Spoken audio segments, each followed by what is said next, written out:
Okay, hey guys and gals, OCD sufferers of the world.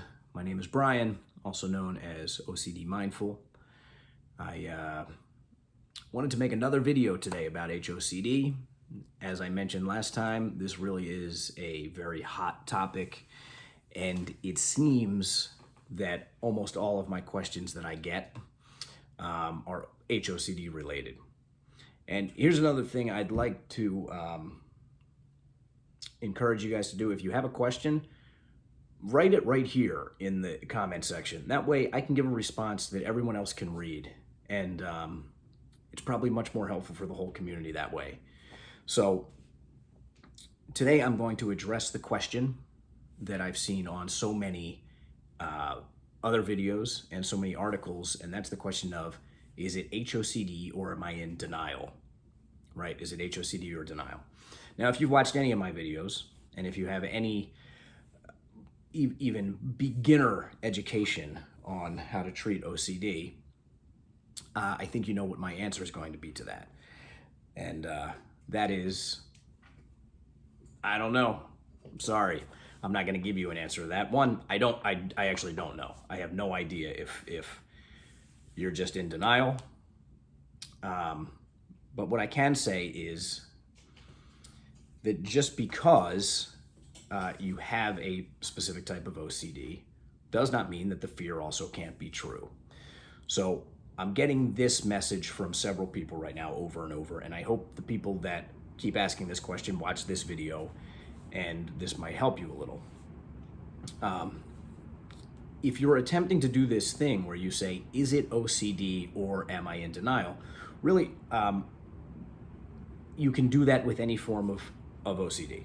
You can ask that question of any form of OCD. It tends to be a more popular type of phraseology among the question of am I gay or not, because that's a popular thing. People will say, maybe I'm just in denial. I don't realize that I'm gay yet. But you could ask that same question about any type of OCD. You could say, am I actually a psychopathic, murdering serial killer, or is it just OCD? Okay, so the way you're framing that, it has to be one or the other thing, means all you're trying to do is get reassurance that because I have OCD, it can't be real. Okay, now I've talked about this a lot in the last few videos because it is such an important point to nail home. And for the people who cling to this idea, and this is what I did, and I've worked with a lot of people now, they say this is the same thing they've done. Being in treatment for most people means that they haven't actually started doing the treatment for a while. For me, I can't pinpoint it, but I would say it was about 2 years that I was still looking at it like that. I was looking at it like, all right, well, look, I'm treating this for OCD, so the fear can't be real.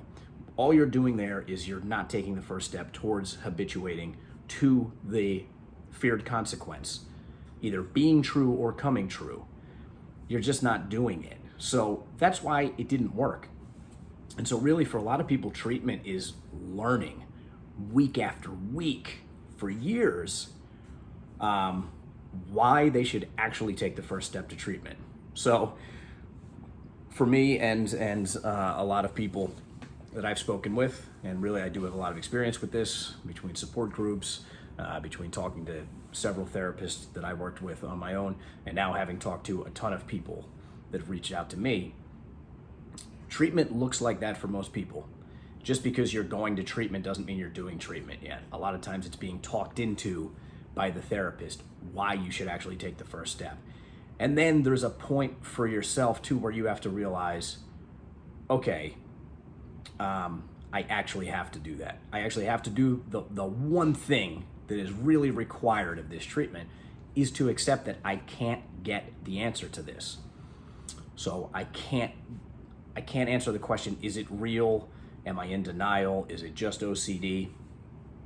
But When it comes to am I gay or am I in denial? You know, is it HOCD or am I in denial?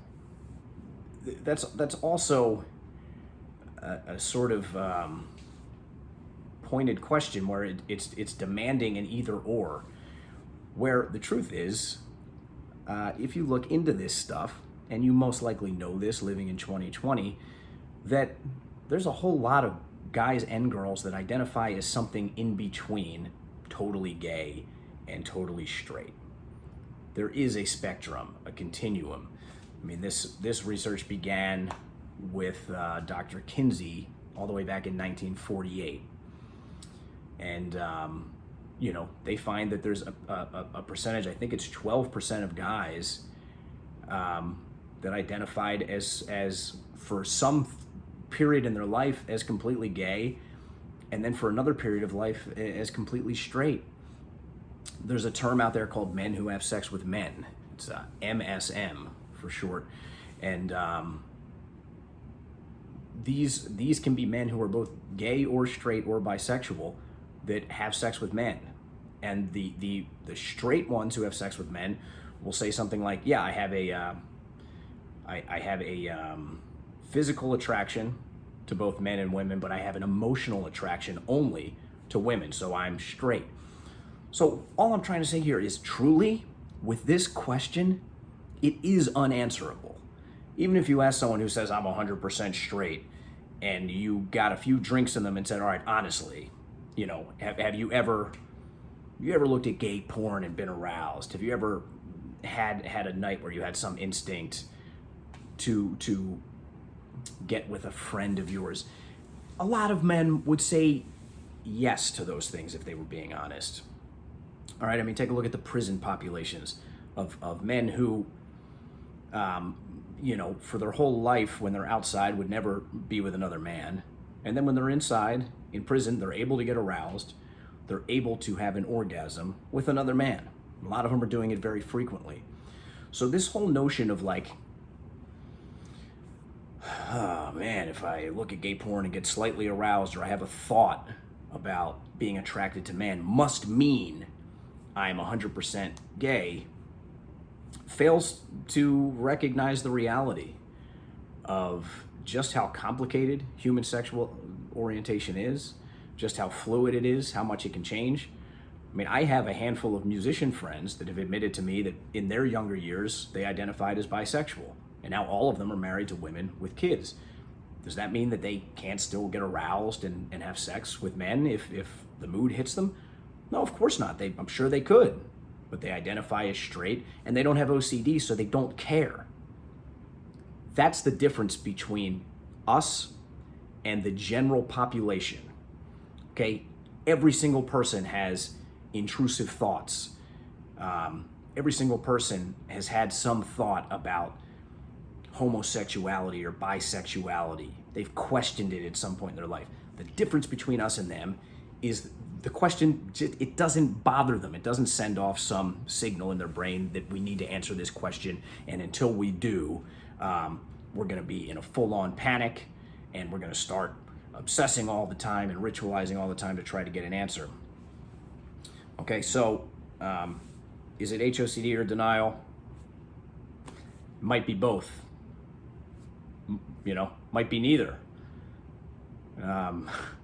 Could be one or the other. If you want to get better, you have to accept that the treatment means you just can't know. Okay, I can't overstate that enough.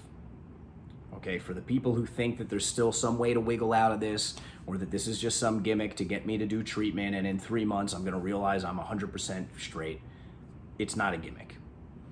Okay, the only way to get better from these intrusive thoughts that cause so much panic is to habituate to them, to habituate to the fact that you might not ever get an answer, to habituate to the fact that you might actually be gay, or you might turn gay.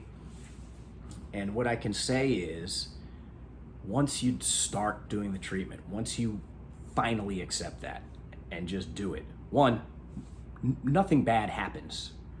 Okay? Nothing bad actually happens. because all that really happens is you get anxiety, and then you can't ritualize to get rid of it. You don't die, you don't get sick, you can live. I guarantee you can live for the rest of your life not having certainty on that particular question. And if it turns out that you never get certainty, you can never completely answer that question, then that's it, you know?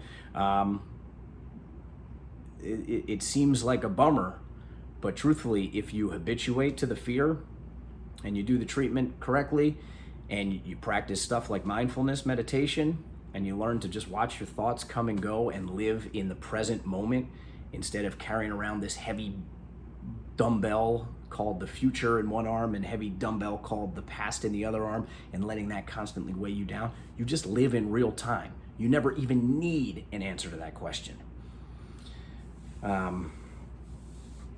So, you know, I hope that I'm getting this point across. All right. I mean, again, most of the time I make these videos completely unscripted. So I'm really just talking to whoever wants to be listening. You know, so it's worth mentioning again that trying to ask that question, is it HOCD or denial, is essentially trying to get a certainty that you're not actually gay or won't ever become gay before you do treatment. And you can't have it both ways. It is treatment to accept that you can't know the answer to that question. So stop asking that question. Stop trying to get an answer to that question. It's disappointing that there are so many videos that are actually answering that question. Well, here's what real gay people do, and here's what people with OCD do. All that stuff may be true, right? It may be true that gay people in denial know that they're gay. Their gay thoughts feel really good to them. But it is also the case that there are people who are genuinely questioning their sexuality, as I just pointed out. So they don't know. They don't know if the gay thoughts feel good to them or not, right? They could have grown up in a conservative Christian household where you're not really allowed to be gay. Your parents might disown you. Your friends might disown you. So there's still this stigma swirling around this question. And you know, so again, the way I close the loophole on this question of is it real or is it OCD is to say it could be both. It could be both, you know, and until you're willing to accept that, we treat the OCD with the threat that it being real might happen. And every time you try to undermine that second part, that the threat might happen, you're stepping backwards from treatment instead of stepping forwards and running towards treatment. You're running away from it. So is it HOCD or is it denial? Do the treatment and you won't care about the answer to that question. All right, y'all. Good luck. Leave a comment if you have any questions here. And also you can click through. I have a letting go meditation, which for people who are really concerned about getting an answer to this question, learning how to let go of the need to answer that question is a huge step in the right direction. So if you want, you can click on the description below and link through to that. All right, see you guys.